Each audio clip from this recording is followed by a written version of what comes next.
Hello, everybody. Happy Sunday, and thank you for joining us at Fearless for our expert series on personal branding. My name is Deepali Vyas. I am the co-founder of Fearless Plus, and Mike and I are super excited to talk about this particular topic around personal branding, which is something that's near and dear to our hearts. And we obviously want to share it with all of you since it is something that can be applicable to everybody's lives, starting at from a young age, like our teenagers in our program today. So with that said, let me flip to our presentation that we have. All right, everybody, we're going to talk about personal brand today, how to build one and how to really carry it through as your experience continues to grow. So let's start with sort of the pieces that make up your identity, right? As a student and even as a professional, you're figuring out what true pieces of your identity are what you want to convey to the world. And those are the puzzle pieces that you have to put together as you start formulating your personal brand. But before we even talk about that, let's take a step back and just talk about brand in general. What is a brand? Right? And most of you know a brand as a symbol or a mark or a logo or a name, something that companies use to really distinguish themselves in their products or their services from their competitors. And if you recall from one of our other expert series, Bora Nikolic actually talked a little bit about sort of brand and logos and how they're formed and sort of the ideation that goes behind that. And similarly, we're applying that sort of process and strategy and methodology to create our own personal brand, which is what this expert series is all about. And as always, as people are joining this particular series, we will keep an eye on the chat and make sure that your questions are answered. So please, as I'm going through this presentation, if you have questions, please post them in the chat or in the Q&A section, and we will definitely get to them. I really want this to be an interactive session, and I'd love to answer any questions that you guys have. So with that said, let's talk a little bit about these pieces that make up your identity. One of which is, when you think about personal brand, it's really something that revolves around what other people say about you, and personal brand revolves around what you are saying about yourself. So you really have to combine those two things in order to figure out how you want to personify yourself into the world. So when we think about just sort of your personal qualities and your identity, it's really thinking about how you are, how your characteristics begin to develop, right? So, you can make a list of characteristics. You're kind, you're generous, you're loyal, all of these pieces. And that's what starts to develop your identity and sort of the puzzle pieces that make up those sample characteristics that I just named. But a lot of people don't give it a lot of thought, right? So they kind of just put this into their quality bucket. They discount them as they're not as important. And that's really a mistake. And we always think your most important, or certainly these good qualities that you have, more than you probably think, is something that you have to be aware of and build on those strengths as you commit to those areas to grow. One of my favorite stories is from one of Fearless's favorite sort of motivational speakers, Simon Sinek. And he actually went on and he talked a little bit about trying to get down to those core personal qualities that make him who he is. And the way he went about this is he called his a few friends at 4 a.m. Not that we're advocating to call your friends at 4 a.m, but this is just something that he did, which we thought was so interesting. So he rings up his friend at 4 a.m. and he says, "Why are you my friend?" And he's, his friend's woken up out of sleep and he's like, "Oh, Simon, you're calling me at 4 a.m. What is this all about?" And he says, "Why am I your friend? Or why are you my friend? What is it about me that makes me your friend?" And the guy says, "You're nice, and I like hanging out with you, and we've gone back for so many years." And he goes, "No, no, no. tell me why you like me as a friend. What is it about me that makes me your friend, or why you want to be my friend? And the guy goes a little deeper and he says, I think that you're generous. I think that you're always there for me, et cetera. And he's like, no, tell me one more time, why am I your friend? And he dug another layer deeper. And the guy basically said, he's like, you know what, Simon? It's because you're there for me when I need you. You give me the truth when I want it, and you're exceptionally loyal. And Simon says, okay, thank you, and hangs up the phone. And these are things that he kind of stepped back and said, this is how people perceive me. People perceive me as a truth teller. People perceive me as loyal. People perceive me as kind. People perceive me as generous.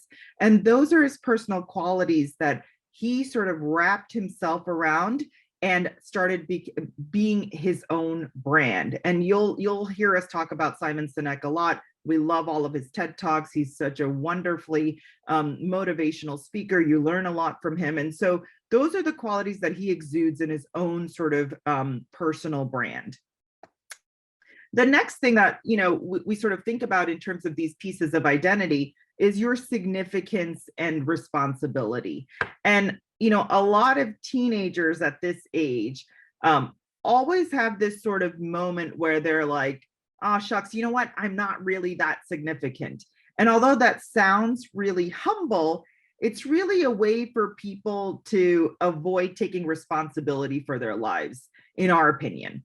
And it's not bragging when you say, I am significant, I make a difference. Those things actually make up your identity, the causes that you believe in, and things that are significant to you. It's acting in small ways that make a difference, and versus you being a bystander.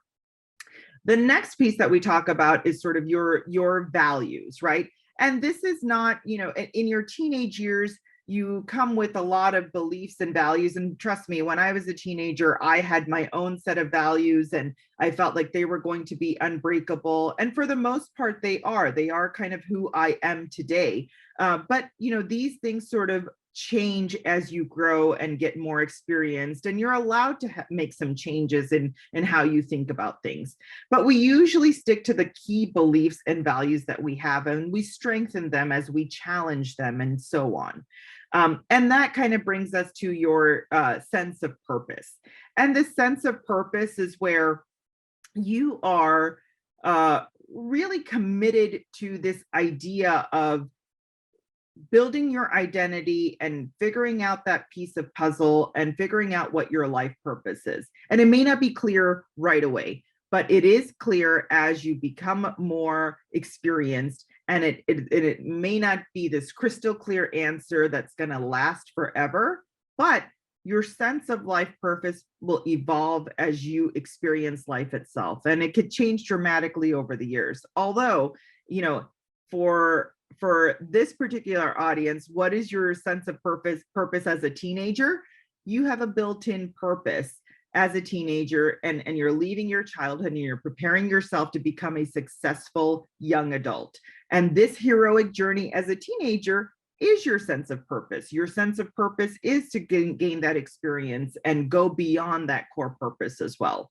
So as we kind of talked about, just as companies create brands, individuals do too. And when we see these different companies and brands, we immediately think about what we know about them, what their image conveys, so on and so forth. So a clothing company may want their image to be, for a successful business person, and they have excellent taste, and they have quality and freshness, and so on. So these brands are really built on what people know about them, and then the way that they interact and carry themselves throughout your perception of them, correct? And so as we have this quote here, personal branding is about managing your name, even if you don't own a business. And so there's a lot of information and disinformation out there, such as when people Google you. And that really gets to our sort of next point about reputation and brand management. Because guess what? Someone, and by that we mean everyone, at some point is going to Google you. So managing your reputation and brand is something that you have to do from such an early age. And it's not a sort of scary thought, but with the world of social media and things that are out there, people often perceive you based on what they see. And for example, Google will have this collection. Let's say, you won a tennis match and it was covered by the local paper. And chances are, if that local paper is online, your name is going to be floating out there in the universe of Google and beyond, and your name is going to be attached to that tennis match at that game and at that moment in time. So these are things that you have to be conscious of as you're growing in your teenage years, and there is information out there around you and how you want to control that narrative. So we're giving you examples of when we talk about narrative, it's about how others perceive you. And when narratives are controlled by others, just like you see here with Britney Spears and Prince Harry, it's others, the media and others that are controlling what they have to say about their lives, right? They did not get in front of this. In fact, they reacted to this. And so these are things that are out there that they have to overcome, right? And so, and a lot of celebrities kind of fall into these pitfalls around, this is how I'm being perceived, or this is what I did, and that's what's out there. And sometimes it kind of just snowballs on itself. Others that have been a bit more successful in controlling their narrative are individuals like Malala or Serena Williams or LeBron. Interestingly, Malala came to be known to us given her activism. And as a young person and being an activist and being out there and being an influencer on the causes that are really meaningful to her, Malala became known to us because she was controlling her narrative and what she wanted to put out there. Similar to Serena Williams, the best athlete of our time, of our generation. And Serena is very careful on how she is perceived in the public. And again, as a celebrity, it's hard to control your narrative, but at the same time, you can be selective in what you do, similar to your influencers that you might know on your favorite YouTube channels and so on and so forth. So these are ways that you can really think about controlling your narrative and how you want others to see you. The other thing that we want to talk about is, sorry, my controls are going nuts here, and we'd really like to share some of this information with you guys. So just give me 1 second. I'm having a little bit of technical difficulties. And I'll share my screen back in just one moment here. I wanted to go back and talk a little bit about someone like LeBron James.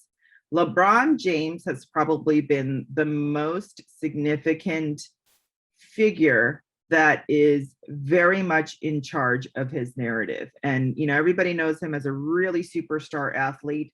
He's also very prolific in terms of how he is able to give back and how he has built his brand. And everybody knew him as sort of King James when he did his powder on the basketball court, and just being a really great athlete of his generation. But off the court, he's also spent a lot of time building his personal brand. And that personal brand actually stands for, education and, focusing on developing kids from such a young age, getting them into athletics, getting them out of poor and bad neighborhoods, and so on and so forth. Even the movies that he ends up being in, he's very selective in the things that he does because he wants to control his image and how he's perceived there.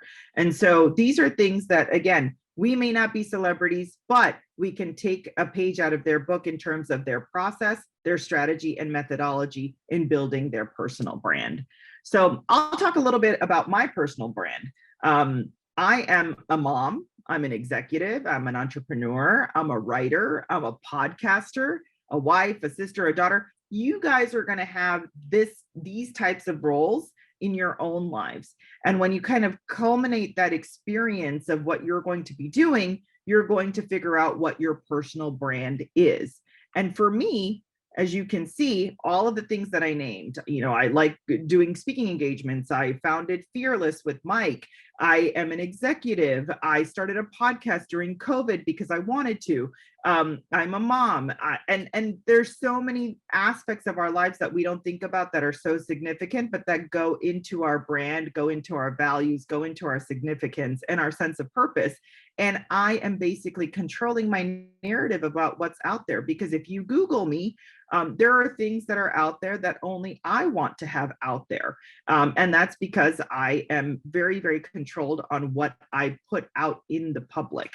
For example, my LinkedIn page is purely professional. And I talk about all the work that I'm involved in, from as an executive, as an entrepreneur, as a board member, so on and so forth. My personal pages and my social media really focus around me being a mom, spending time with my family, and also my passion about empowering the next generation. So when I think about my personal brand and what it means to me, and I think about my 20 years of experience and where I've sort of ended up, it's really around empowering the next generation. That's what I want to do. And that's the message that I want to put out there in the market. So when we think about, oh my God, celebrities are out there building their personal brands, they stand for something, they're attached to all these other brands like Nike and so on and so forth. It doesn't have to be that big of a feat. You have to think about what's important to you. And at this stage in my career, it's more about my experience and the advice that I've given for so many years to so many executives. I want to be able to share that with the young generation and really empower them with the things that I've known and what's been important to me and what I've learned. And this is where my personal brand comes in, and that's what I'm putting out there. But let's talk a little bit about how you can build your personal brand. And what we want to talk a little bit about is that as a teenager, as a student, you're going to be focused on the things that are important to you, and you're building your resume, you're building your personal portfolio. And as an adult, our resume may not change as often as your resume does. And so when you think about that, you're probably going to be updating your sort of personal portfolio likely every 3 to 6 months. And these are things that you've accomplished. So let's say you went to a really awesome summer camp this past summer, you learned how to code, you participated in sports, and you achieved, a certain amount of wins, and you received some awards. Those are things that are your building blocks to your personal brand. And these are some of the tips that we want to talk about in terms of how you're putting all of your personal portfolio together in order to build that personal brand. And so number one, you want to ask yourself, how do you want to be remembered? And that's a really loaded question, but it's more about, there's so many people in your lives, from your friends to your parents to teachers to, college admissions directors to your coaches, so on and so forth. And they perceive you in such a way. And so you want to figure out how you want them to remember you. And those are the qualities that start the building blocks of your own personal brand. The next thing you want to do is brainstorm the skills that you bring to the table. And this is that story that I talked about with Simon Sinek asking his friends at 4 a.m, why are you my friend? But we would say that have your friends maybe name 3 skills that they think you are good at, and start writing those things down and figuring out, where you kind of like to focus your energy, and what the building of your brand really looks like based on the skills that people perceive you are good at, right? You may be really humble and say, I'm not a really great soccer player, but your friend thinks you're the best goalie in the district. And so things like that, where others' perceptions of you really start formulating how you are actually projecting onto the public as well. The next thing we would say is that seek a mentor. You want to have someone that is going to give you unbiased, critical, and empowering advice. And so when we talk about, professional, we also mean just sort of a person that's able to give you very candid advice on how you are being perceived and what things that you can really work on. So we think mentorship is a really big moment for a young person to seek out and get that sort of candid feedback on the things that you may need to work on, and highlight the things that you're really good at that you might not have thought about. Networking is another one, and this goes to a little bit more on a professional scale, but we do believe networking as a young person is really important, which is why at Fearless we're building a community where you can think about building relationships with like-minded students. So when you are networking, you're basically going out of your radius. If you think about where you are at home and school, you're sort of in this sort of small radius unless you actually go outside of that town and you travel and you meet new people and you learn new things. It's a way for you to network and connect with other people and build a circle of peers that can kind of push and challenge you and help you grow. So networking at your age as a teen or in high school is important as you meet people outside of your sort of smaller radius. And that means school and in your neighborhood and town, and really getting to know people outside of that and how other people are building and growing your network. The other thing that we want to talk about is implementing an online presence. And I know that it's really, really, it's a touchy topic where, when is it too soon to be online and when is it appropriate? And so for us at Fearless, we're not advocating that everyone should have a social media presence too early, but we are wanting to make everybody aware that social media is not going away. And there's a way to put together a thoughtful online presence and think about how you want to build your personal portfolio that's going to work for you. Because if you are thinking about college, you're thinking about getting an internship, you're thinking about, impressing a coach to get on a certain team, so on and so forth, there is something to building an online presence in a very thoughtful way with your personal brand, and being able to project that in a very positive way with positive intent. So getting your foot in the door and being very authentic in your social media presence is something that we encourage from that standpoint. So for professionals out there, everyone kind of knows LinkedIn, but other than that, there aren't too many platforms where there's a lot of focus on where you can bring everything together as a personal brand platform. So we at Fearless are going to be working on that with you. And if you were our beta cohort that had an opportunity to look at the resume template that we provided you, those are sort of your building blocks around, you've taken these awesome classes, and let's say you're taking psychology, or you're taking Latin, and you are in this particular honor society, and these are the clubs and associations that you're a part of, and this is the community service that you've done. These are all really important things to capture as you're thinking about your personal portfolio, and then more broadly, your personal brand. And lastly, we would say, live your personal brand, right?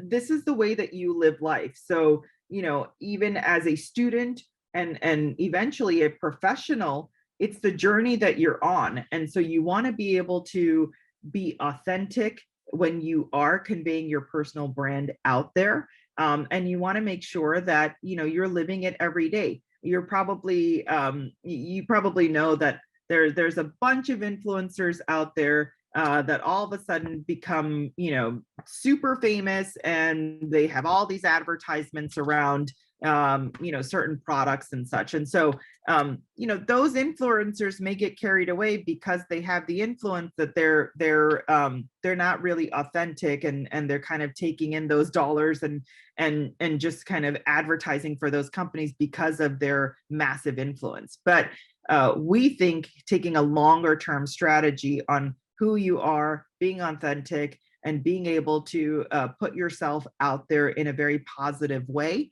and around the topics that you want to make sure that you want to highlight. Those are ways how you can live authentically and live by your personal brand. The last thing I will say is that, oftentimes when people perceive you as something, and it's not the message that you particularly wanted to put out there, it's harder to kind of go back and change that perception.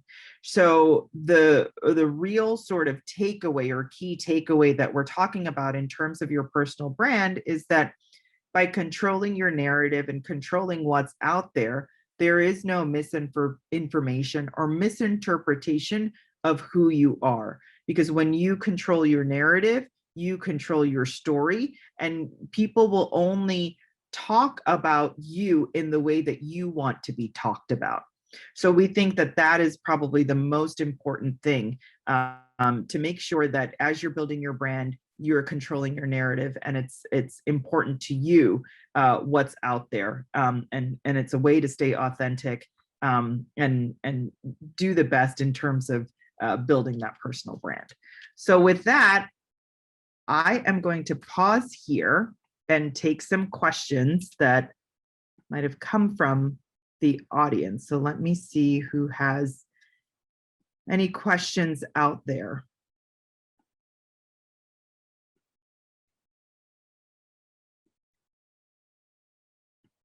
I see that there's quite a few people in attendance. Anybody that has a question on personal brand and what you can be doing better, or even just how to start?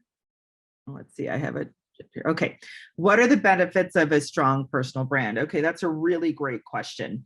So we believe that creating a personal brand will benefit you in the long term. When you start thinking about how you're sort of curating your experiences, your identity, your values, and so on and so forth, this is sort of the foundation or the building blocks of how you're being perceived out there. So for example, if you are in high school now and you have this personal portfolio or this personal brand, you are able to tell your potential college admissions directors, this is who I am, this is what I'm all about. And having sort of a place for, everything that you've curated from an experience and values perspective gives you that opportunity for, again, a college or a potential, hiring manager for an internship that you really want, can perceive you and get to know you better. It's actually a really nice way for you to almost give your personal elevator pitch, so that people aren't guessing, who is this person? What's important to them? What are they all about? What are they really good at? What are things that they'd like to work on? What are things that what is something that excites them? So all of those things you kind of encapsulate in your personal brand or even your personal portfolio, as we talk about, in order to make it easier for the person that's sitting across from you to say, you know what, I really like this person. I understand exactly who they are, and I understand why they want to be here, whether it's a college, whether it's an internship, whether it's a job, so on and so forth. Does that make sense? Really great question. So thank you for asking. All right, another really great question. How difficult is it to rebrand, and can you start over? Absolutely.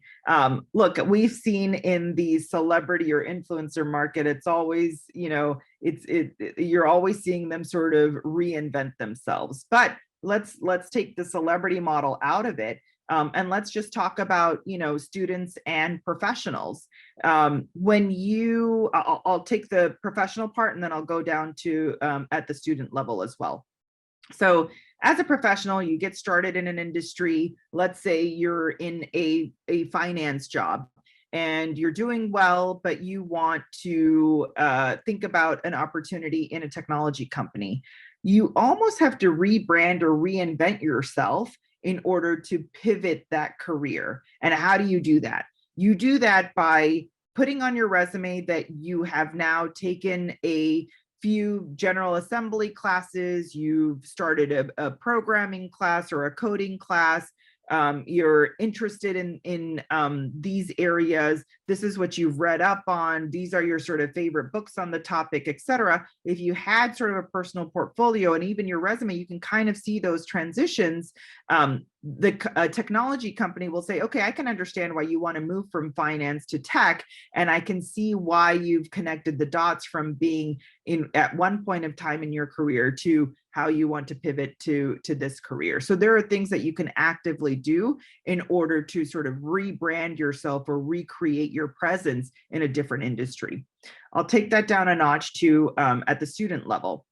This is a really great question in that rebranding or sort of starting over. Let's say that you were not a great student in 9th and 10th grade, and over a couple of summers, you took a fearless productivity sprint and learned how to manage your time better. You became interested in specific subject areas, so on and so forth, and you have now become a completely different student. You are able to sort of rebrand yourself and actually even putting together a little bit of a blog around, sort of the failures that you had and how you overcame them, what you did to overcome them, and where you are today.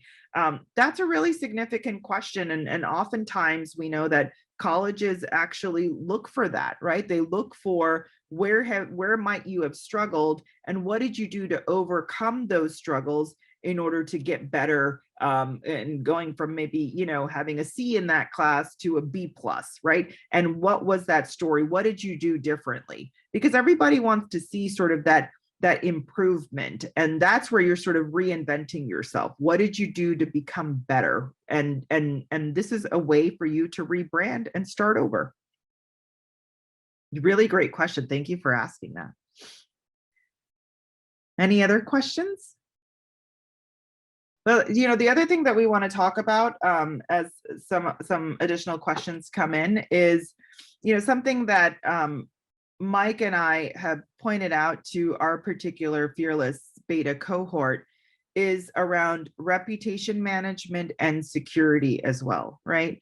The biggest aspect living in a digital world is to make sure that you are very, very secure in what you put out there. Your data is secure, so on and so forth. So there are things that you can do in order to put just the right amount of information out there. But, even like your social media presence, just to make sure that from a security standpoint, your passwords and anything related to that you are doing the right thing in terms of, not making it too easy to get hacked and things like that. And so there are apps out there that create these really great, strong passwords for you, and you're able to manage those. And so it prevents you from getting hacked and prevents other people from going in and, knowing your data and maybe even putting things out there that you may not want to, or you didn't even realize that they were doing.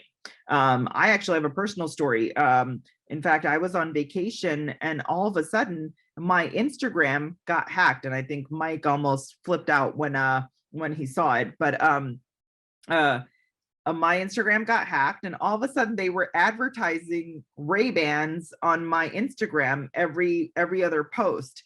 And so, I'm not an influencer, and I'm not influencing the product of Ray-Bans on my particular Instagram feed, but someone got into my information, and you have to be really careful, because all of a sudden my friends were texting me saying, why are you selling Ray-Bans all of a sudden? What's going on with you? And so those are some of the things that you have to be really conscious of as you begin having an online presence, and making sure that you are secure in terms of your passwords, and that you are completely secure in terms of your data as well. Another question has come in. Is there such a thing as too much social media presence? Can it work against you? Oh my gosh, what a really great question. Um, so that is a loaded question. I think that, again, sticking to the topic of personal brand, if you are really looking to be an influencer, or if you're really looking to promote a particular business, or it's an initiative, you're an activist on something in the community, something that you're really passionate about, I don't think it's bad to have too much social media in that way, because you as a young person have the opportunity to influence change and influence community in a positive way. So I think in that sense, having too much social media and creating awareness is actually something that you could be doing for good. And I don't think that that is too much.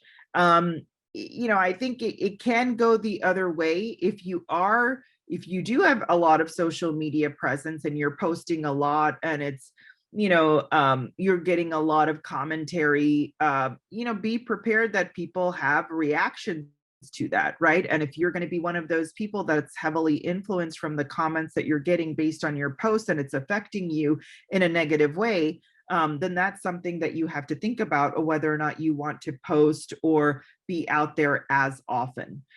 So that's, we've all heard about sort of, cyberbullying and, negative comments when it comes to posting. And there are, just a lot of eyes on social media, and you can get trolled and in other ways. And so you want to just make sure that whatever you're putting out there is authentic to you. It's something that you believe in. And if it's a cause or something around awareness that you're really passionate about, I don't see that as too much. But I do think that, at the same time, you have to make sure that what you're putting out there, you're probably going to receive as many messages back on it, and just, be prepared on how you're able to receive those messages. But that's a really, really great question. I think, it's an age old adage that everything in moderation, and being well balanced is probably the way to go. But thank you for that question. Anybody else have any questions around personal brand? To our beta pilot, we are going to put this presentation out there for you, so you know the tips and tricks that we think about when you are creating your resume or your personal portfolio and overall personal brand. So we'll make sure that you have this, and we have our personal brand sprint coming up as well. So we're going to be teaching you quite a bit around this particular topic. Anybody else out there that has any questions?